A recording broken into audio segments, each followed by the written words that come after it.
idea behind the design of Walden is to get back to a neighborhood feel. In order to do that, we've included townhouses, single-family homes, and incorporated that all into one neighborhood. I'm John Farrell, Director of Production at Charter Homes.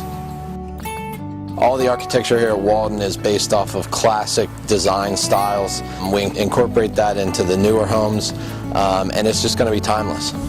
When you're driving around the neighborhood, just take a note of where the garages are. They're in the back of the home. It takes the garage out of the front yard and puts it in the back where they should be. It just brings the architecture right up front.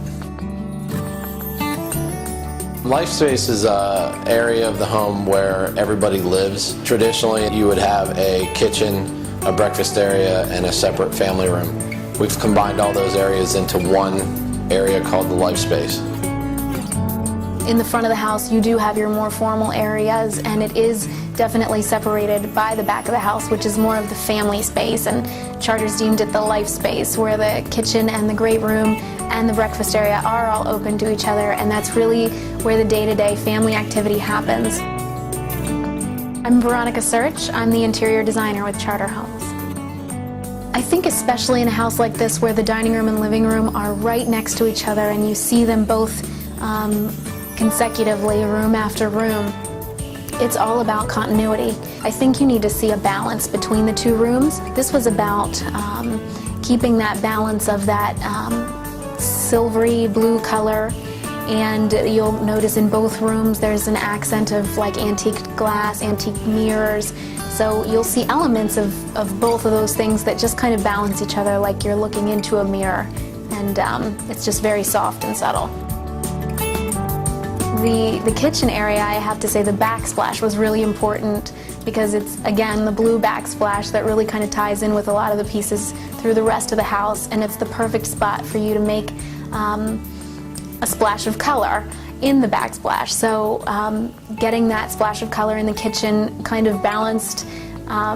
The other favorite piece in this house is that blue chair. It just kind of mimicked that blue chair across from the kitchen area. So everything, those elements, again, continuity, they flow into one another and they balance each other out. Because the study is essentially closed off from the rest of the house, we're able to take bigger risks there. I chose to break off the trim color. And besides breaking off the trim color, we added a really tall trim to the room to really get that drama, and it's really more about texture in that room. There's a deep slate blue on the walls, and with the black trim, you notice more of the texture rather than the change of paint colors, so it's just a very moody, dramatic room.